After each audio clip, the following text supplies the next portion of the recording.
नमस्कार, स्वागत है आपका फिफाना हिंदी क्लासेस के यूट्यूब चैनल पर। और इस क्लास में अपनों ने शब्द विचार टॉपिक पढ़ना शुरू किया था और उसी टॉपिक को अपन आगे बढ़ाते हैं। शब्द विचार टॉपिक में सबसे पहले अपनों ने सामान्य परिचय जो देखा था, उसमें अपनों ने देखा था कि भी शब्दों को मोटे तौर पर 4 आधारों पर विभक्त कर पढ़ा जाता है।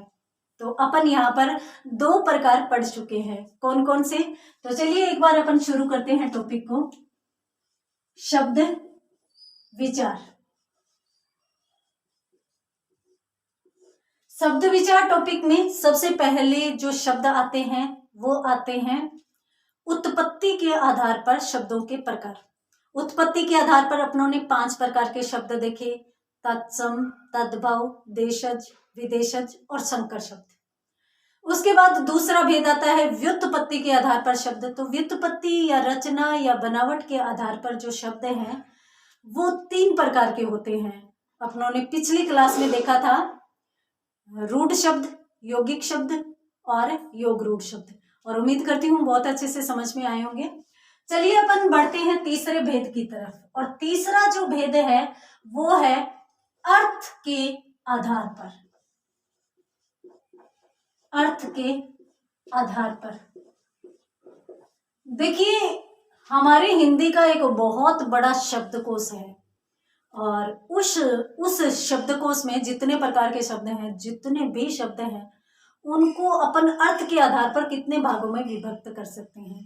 तो देखिए, अर्थ के आधार पर यानी किसी भी शब्द के कितने प्रकार के अर्थ निकल सकते हैं, उस आधार पर शब्दों को 3 भागों में विभक्त किया जा सकता है, 3 भागों में बांटा जा सकता है। कौन कौन से? चलिए देख लेते हैं। एक तो वाचक शब्द, दूसरे जो होते हैं वो लक्षक शब्द होते हैं, और जो तीसरे होते हैं वो व्यंजक शब्द होते हैं। तो इस प्रकार से 3 भेद होते हैं। आप स्क्रीनशॉट लीजिए, फिर अपन एक एक करके बहुत अच्छे से इनको पढ़ने वाले हैं। चलिए सबसे पहले अपन देखते हैं वाचक शब्दों को। देखिए, जैसा कि नाम से स्पष्ट है, वाचक यानी जैसे बोले गए वैसे ही सुने गए। सुने गए का मतलब है कि उसी रूप में अर्थ लिया जाता है। जैसे मान लीजिए कि मैंने आपको कहा कि मेरी माँ खाना बना रही है, तो मेरी माँ खाना बना रही है मतलब माँ खाना बना रही है। अब जैसे मैंने कहा, आपने उसी अर्थ में ग्रहण किया। ये चीजें भी तब समझ में आएगी जब अपन तीनों वेदों को पढ़ लेंगे। चलिए पहले तो अपन इसको परिभाषित करते हैं, इसकी परिभाषा को देख लेते हैं। तो सबसे पहले वाचक शब्द यानी वे शब्द जो जिस रूप में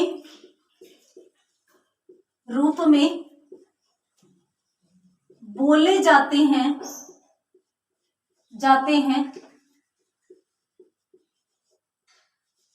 उसी रूप में अर्थ प्रकट करते हैं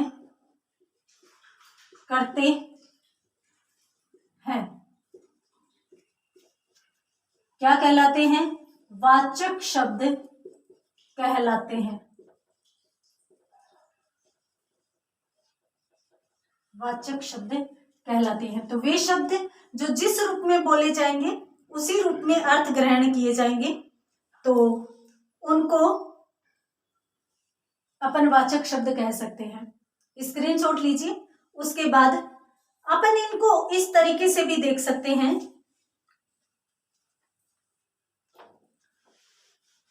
आप इनको अगर और आसानी से समझना चाहे, आसान तरीके में समझना जाए चाहे, तो आप इस तरीके से भी समझ सकते हैं कि वे शब्द जो वाक्य में प्रयोग किए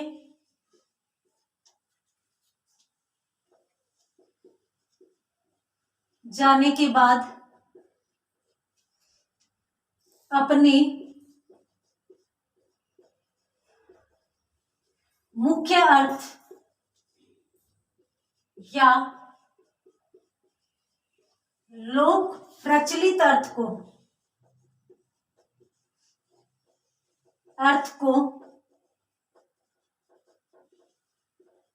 प्रकट करते हैं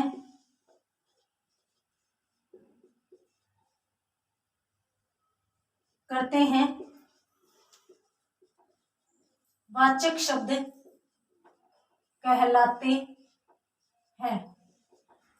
तो कुछ शब्द ऐसे होते हैं जिनको अपन जैसे ही वाक्य में प्रयोग में लाते हैं तो वहां पर वो वही अर्थ देंगे जो लोक प्रचलित अर्थ है या अपना मुख्य अर्थ है, इनका कोई और अलग अर्थ नहीं जाएगा। तो इसमें आप दो ही चीजें ध्यान में रखिए, मुख्य अर्थ या लोक प्रचलित अर्थ। तो इसका भी स्क्रीनशॉट लीजिए, इस परिभाषा से आपको ज्यादा अच्छे से समझ में आएगा। और कुछ अपन उदाहरण भी देख लेते हैं, उसके बाद आपको और अधिक अच्छे से समझ में आ जाएगा। इसमें यदि अपन उदाहरण देखें तो देखिए, जैसे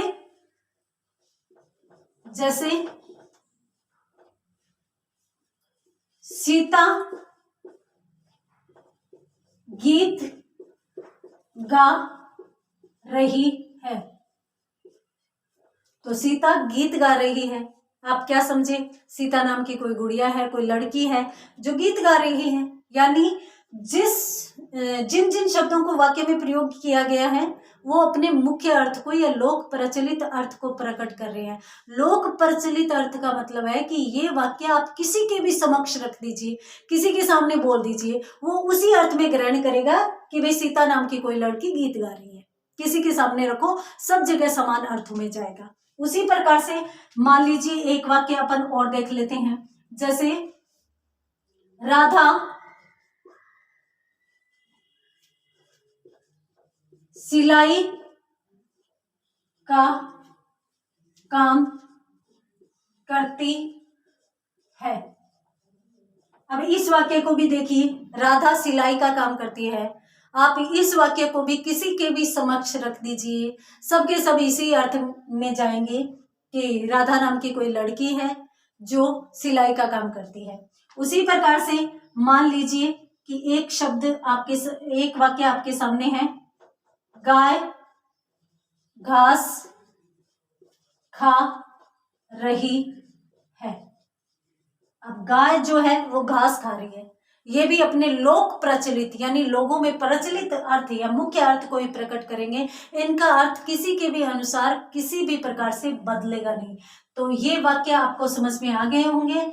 जल्दी से स्क्रीनशॉट लीजिए, उसके बाद अपन सेकंड पार्ट को यानी अगले भेद को भी पढ़ लेते हैं।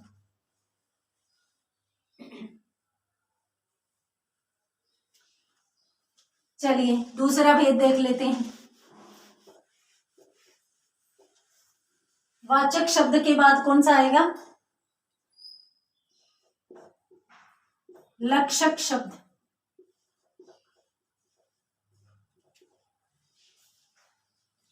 वाचक शब्द के बाद दूसरा जो भेद आता है वो लक्षक शब्द आता है। अब इसमें क्या होगा, इसमें परिवर्तन होगा और ये अपन भेद पढ़ेंगे तो पहले वाला भी अपना साथ में क्लियर होगा। अब इसको अपन कैसे परिभाषित कर सकते हैं? इस प्रकार से कि वे शब्द जो वाक्य में प्रयोग के बाद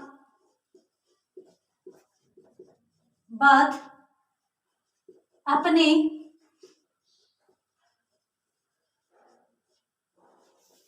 मुख्य अर्थ या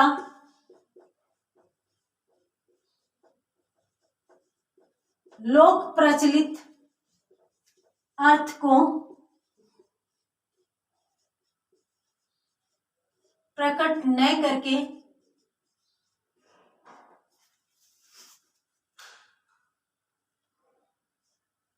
लक्षणों के आधार पर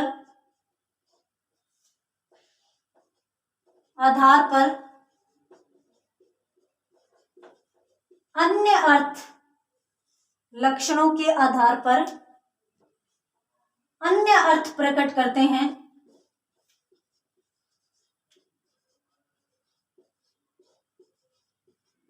करते हैं क्या कहलाएंगे? लक्षक शब्द कहलाते हैं। ये हो जाएगी इसकी परिभाषा। वे शब्द जो वाक्य में प्रयोग करने के बाद क्या होगा?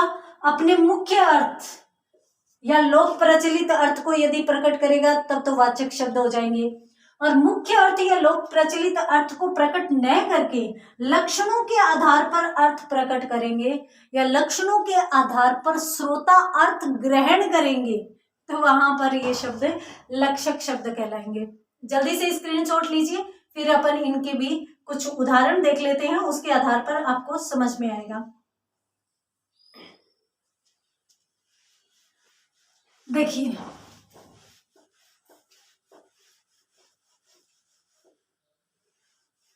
सीधी सी बात एक चीज और बता देती हूं, यहां पर भी आपको समझ में आएगा शॉर्ट रूप में। जब वक्ता द्वारा बोले गए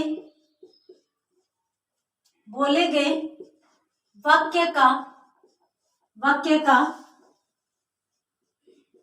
श्रोता द्वारा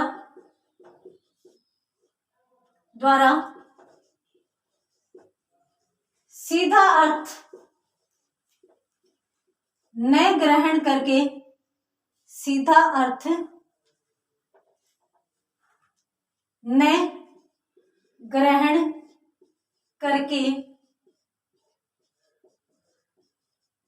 लक्षित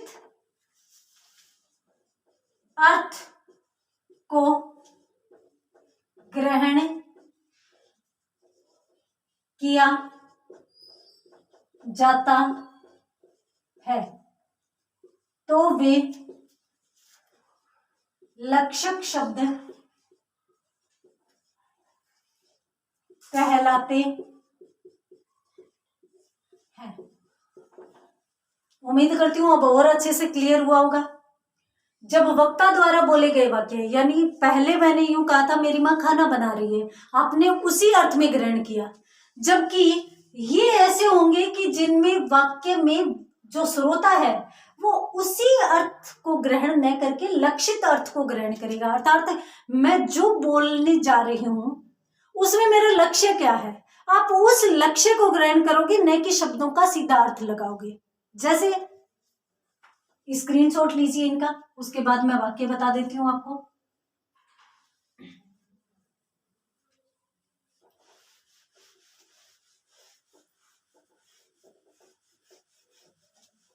जैसे मान लीजिए आपके सामने वाक्य है, जुगल तो हरिश्चंद्र है। अब देखिए यहां पर जुगल नाम का कोई लड़का है, उसके लिए क्या कहा जा रहा है कि वो हरिश्चंद्र है।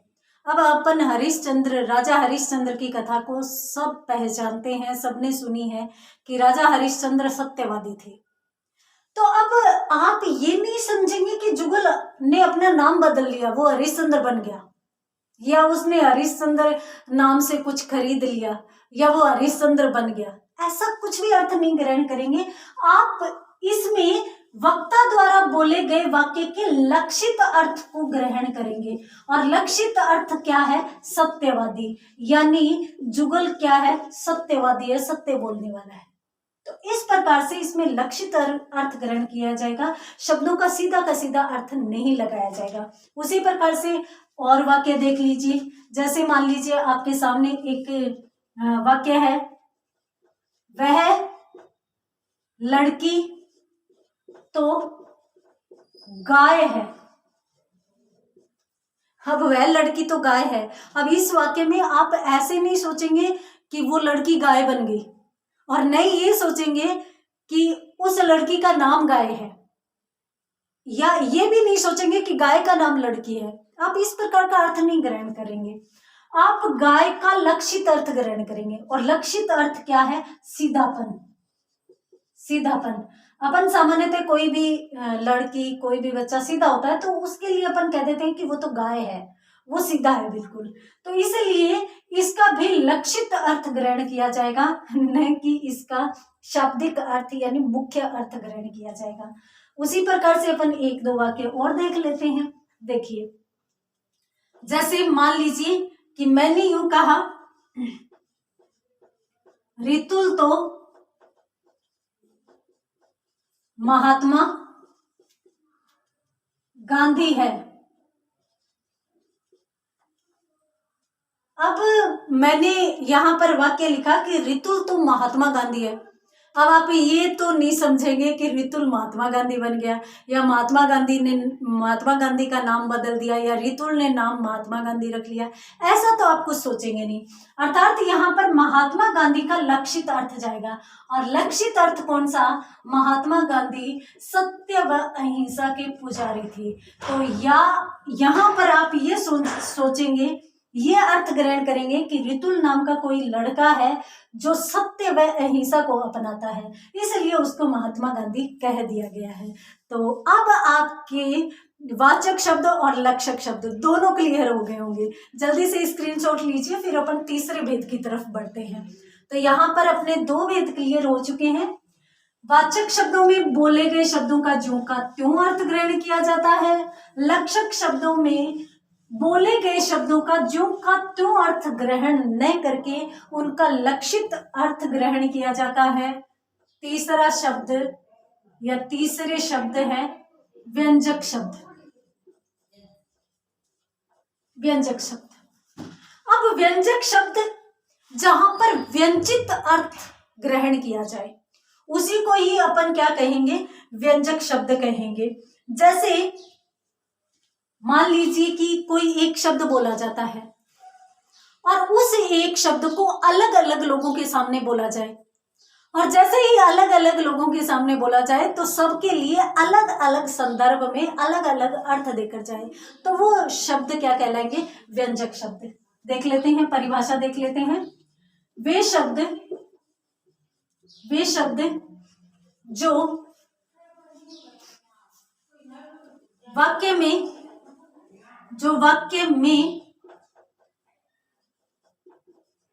व्यंजित अर्थ प्रकट करें,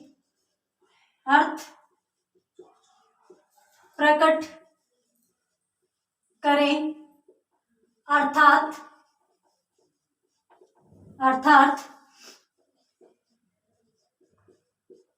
अलग अलग, अब अलग अलग लोगों के लिए अलग अलग अर्थ प्रकट हो सकता है, या फिर अपन यूं कह सकते हैं कि अलग अलग संदर्भ में अलग अलग अर्थ प्रकट करें। तो वे शब्द व्यंजक शब्द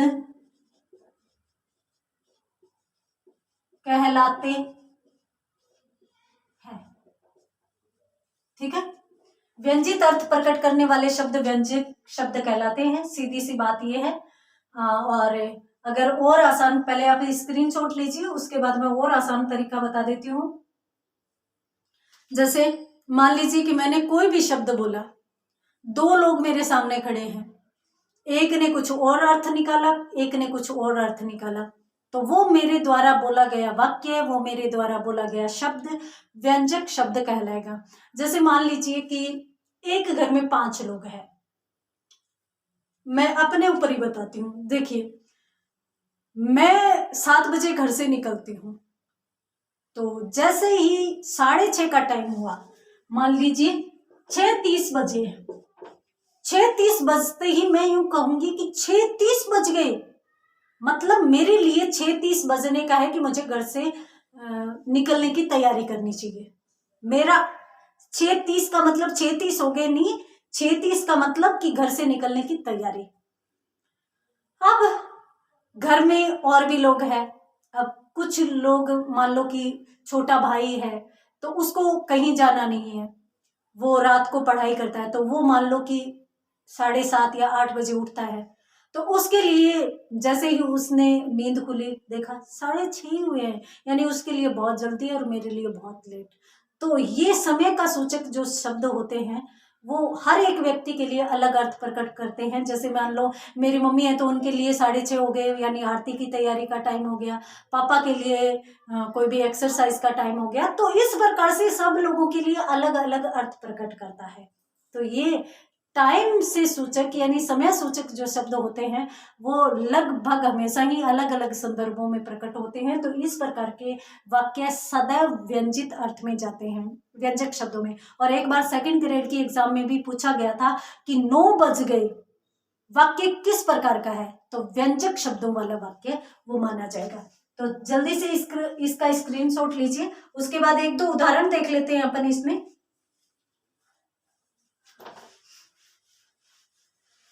आपने रहीम जी का एक पद पढ़ा होगा, रहीमन पानी राखिए बिन पानी सब सून, पानी गए न उबरे, पानी गए न उबरे, मोती मानस चून, मोती मानस चून। अब इसमें पानी जो शब्द है इसका इन तीनों के लिए अलग अलग अर्थ जाएगा।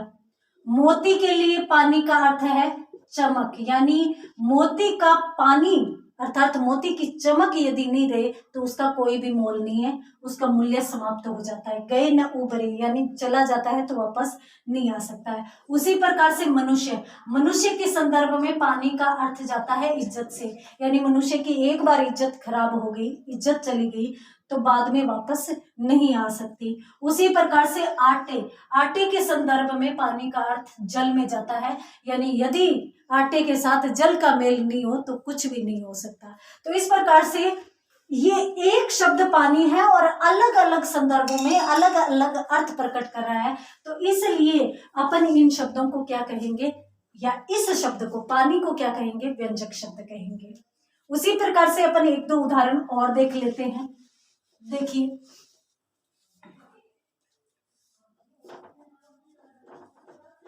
एक वाक्य है बहुत ही सुंदर है, आग में जल जाने से क्या होता है। ये मेरा आपसे प्रश्न है कि आग में जल जाने से क्या होता है।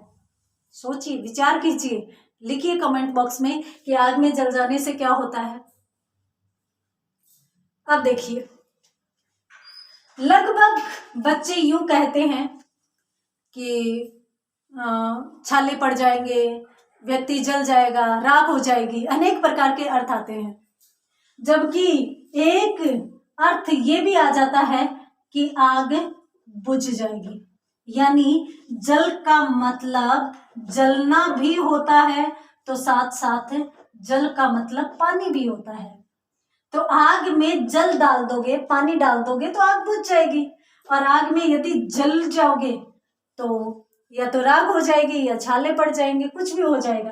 तो इस प्रकार से ये जो शब्द है यहाँ पर व्यंजक शब्द है, क्योंकि इसके भी अलग अलग प्रकार के अर्थ लिए जा सकते हैं। एक वाक्य यहाँ पर अपन और देख लेते हैं, जैसे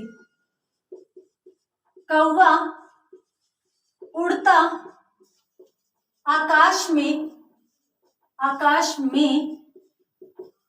मगर रहता कहाँ। अब ये प्रश्न है, कौवा उड़ता आकाश में मगर रहता कहाँ। अब एक अर्थ तो ये आ सकता है कि कौवा आकाश में उड़ता है मगर पेड़ों पर रहता है ना। क्यों आएगा, क्योंकि मगर का यदि अपन लेकिन अर्थ लेकर जाएंगे कि कौवा उड़ता आकाश में है लेकिन रहता कहाँ है, तो पेड़ पर रहता है। परंतु मगर का एक अर्थ और भी होता है, क्या, मगरमच्छ। तो कौवा उड़ता आकाश में मगर कहाँ रहता है, मगर रहता कहाँ, यानी मगरमच्छ कहाँ रहता है, तो मगरमच्छ पानी में रहता है। तो इसीलिए यहाँ पर ये शब्द व्यंजक शब्द कहलाएगा, क्योंकि इसका अलग अलग संदर्भों में अलग अलग अर्थ प्रकट हो रहा है। जल्दी से स्क्रीनशॉट लीजिए। और इसी के साथ अपनों ने तीनों प्रकार के शब्दों का बहुत अच्छे से अध्ययन किया है, और इसमें अपन देख लेते हैं कि स्थिति क्या रहेगी। तो सीधी की सीधी बात है, देखिए वाचक शब्द में मुख्य अर्थ प्रकट होगा। थोड़ा सा अपन क्लियर कर लेते हैं। वाचक शब्द माने मुख्य अर्थ, मुख्य अर्थ, बस इतनी सी बात। दूसरा लक्षक शब्द, लक्षक शब्द में लक्षित अर्थ,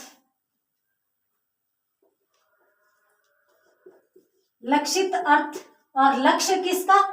वक्ता का। वक्ता ने जिस लक्ष्य से बोला है उसी का उसी रूप में अर्थ ग्रहण किया जाता है। तीसरा व्यंजक शब्द, व्यंजक शब्द यानी व्यंजक अर्थ। और व्यंजक का मतलब होता है अलग अलग अर्थ। ये लीजिए, उम्मीद करती हूँ बहुत अच्छे से समझ में आया होगा। इसका स्क्रीनशॉट लीजिए, तीनों प्रकार के शब्द क्लियर हो जाएंगे। तो उम्मीद करती हूँ बहुत अच्छे से समझ में आया होगा। मिलते हैं अगली क्लास में अगले पार्ट के साथ, तब तक के लिए धन्यवाद।